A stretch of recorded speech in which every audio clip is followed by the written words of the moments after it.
Hi, this is Cherie, and today I want to talk to you about a couple things. I started off, I said that I was going to do a video today, and the idea is I was going to have transparency. And so let me start off with the transparency. Uh, it's A couple of days ago, I went to help a friend out. And I went to help this friend out because there was a need. She had asked me to, and it was a just cause.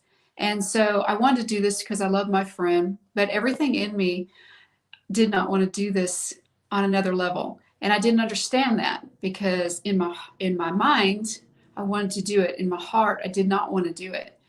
And so I overruled my heart and I went with my mind, and it turned out to be an interesting day. I drove all around. It was chaotic. I didn't end up doing anything to help my friend at all because it didn't work out that way. And so in the end, I came home after a long day and I thought, okay, I overrode the leading of the Holy Spirit in order to help my friend. My concern was if I told my friend no, that she might be a little bit offended by that. But later I thought, but even if she had, she would have realized afterwards, after the fact, that God was leading me and that I wasn't necessary in that situation on that particular moment. So I went to the Lord and I said, Lord, okay, I need to do something different. I feel like that I've not been hearing you as clearly as I want to hear you. And obviously I'm not obeying if I'm going and doing things that you didn't tell me to do. So what do you want me to do? And I felt like that I should take 21 days of just being ordered with my days every day, doing what the Lord told me to do. And so this was a great idea. I said, in the morning, Lord, I'm going to do that. I'm going to tell you, I'm going to ask you in the morning, and I'm going to do whatever you tell me to do. And I'm going to do that for 21 days, consistently being vigilant with that. Day one was a fail right from the beginning.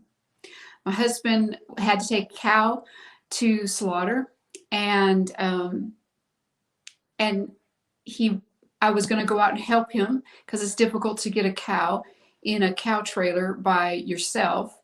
But everything in my heart again didn't want to do it. And he had a friend coming to go with him. But I thought, no, I should get out there and help my husband, even though I, for some reason, don't want to do it because I normally don't mind doing it. I kind of like getting out there and running around.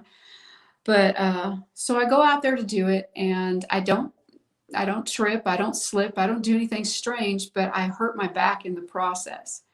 And so now I realize I have overridden the Holy Spirit once again. He told me not to go out there. He was trying to tell me that, and I wasn't listening. I was still doing what I thought was right instead of waiting on the Lord and asking Him and being obedient to that. So I said, okay, Lord, now what do? Do I go to the chiropractor?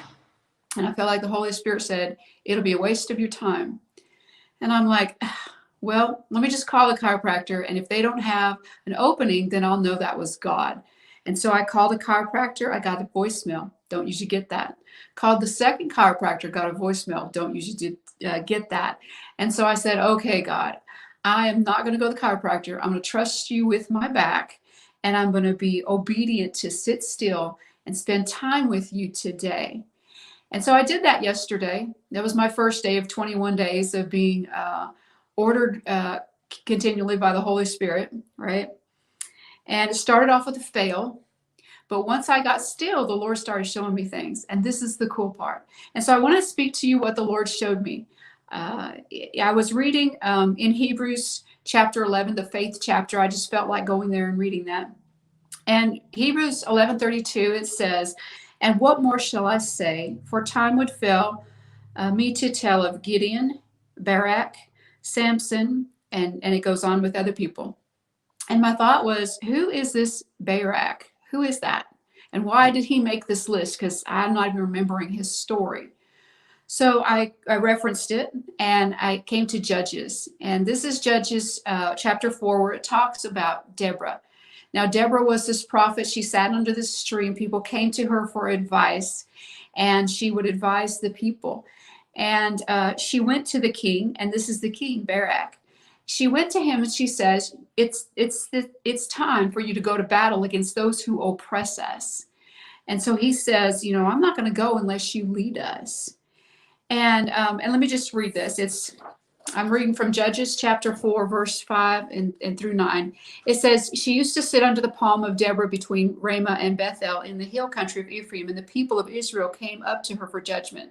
She sent and summoned Barak, son of Abinoam, from Jadesh, and said to him, has not the Lord, the God of Israel, commanded you, go gather your men at Mount Tabor, taking 10,000 from the people of Naphtali and people of Zebulun, and I will draw out Sisera, that's the enemy, the general of Jabin's army, to meet you by the river Kishon with his chariots and his troops, and I will give him into your hand. Barak said to her, if you will go with me, I will go. But if you will not go with me, I will not go. And she said, I will surely go with you. Nevertheless, the road on which you are going will not lead to your glory. For the Lord will sell Sisera into the hand of a woman. And then Deborah arose and went with Barak and Kadesh. And if you've all read the story, if you haven't, read it. It's very interesting. It's Judges 4. But they win the battle.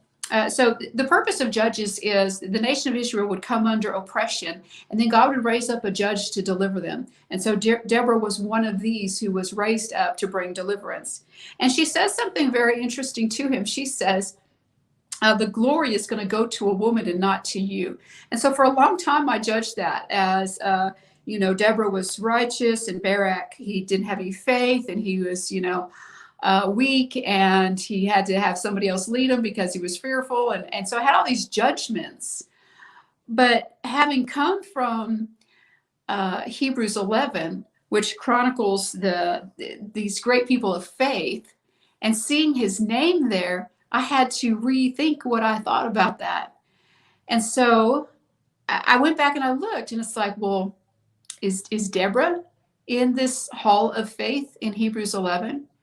And the answer is no, not by name. Now, loosely she's there because she's a prophet, and it mentions prophets in general, just all prophets that God had ever called prior to that. But her name is not mentioned anywhere in the New Testament, and yet Barak is. And I thought, well, that's interesting. Why is that? Because it seemed like Deborah was the one who had faith. But Barak had enough faith to follow the one who was speaking for the Lord. He had enough faith that he wanted to see the oppression stop and that was upon the people. He had enough faith to go forward and do what the Lord told him to do. And God recognized that as great faith. And I thought it interesting that Deborah said, the glory will go to a woman. And surely it does. In the Old Testament, we see the woman who nailed Sisera's head with a tent spike, nailed his head to the floor. So she was pretty intense. But yet, Barak wasn't looking for glory. He wasn't looking for glory. He was just looking to see that people were set free. And he wanted to do it God's way. And he didn't care what that looked like. And that's humility. And humility takes faith. You have to have faith to walk in humility. It doesn't take any faith to walk in pride. And the reason I want to talk about humility and this story is we all deal with pride. It's part of the fallen nature that we are in. And it's a great hindrance to our walk with the Lord. Humility says, Lord, I'll follow you and I'll do what you tell me to do, even if it makes no sense to me. So for me to have told my friend that, you know what, I don't want to go with you because I feel like the Lord's not leading me, that would have taken faith for me to say that, because I would have had to believe that my friend wasn't going to get offended, or that it would work out in the end, or that she really didn't need me. I needed to believe that God knew what he was talking about. With my husband, if I'd have said, honey, figure it out, I'm not going to go out and help with the cow, that might have seemed inconsiderate uncaring. And yet, in the end, his friend who was going to ride with him anyways did go out and help him with the cow. And I could have stayed in and been obedient to God. So humility takes faith.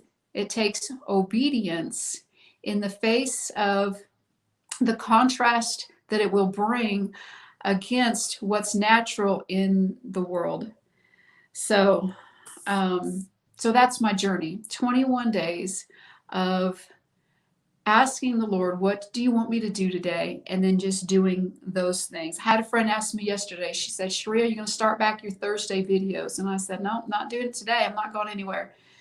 And yet today I felt led to do this. Okay, so that's basically, oh, and as far as hurting my back, for those of you who are concerned and praying for me, I went to bed last night. I was having trouble getting around. It was a little bit painful. I woke up this morning and my back was like 90% better, just a small twinge of pain. And so I began to ask the Lord, what do you want me to do? And one of the things he wanted me to do yesterday when my back was hurting was sweep part of the floor. And so I swept the floor with my back hurting. And today I thought, you know what? One of the things I need to start doing is exercise. So today I got on the elliptical. I did a little bit of exercise. I got started with that.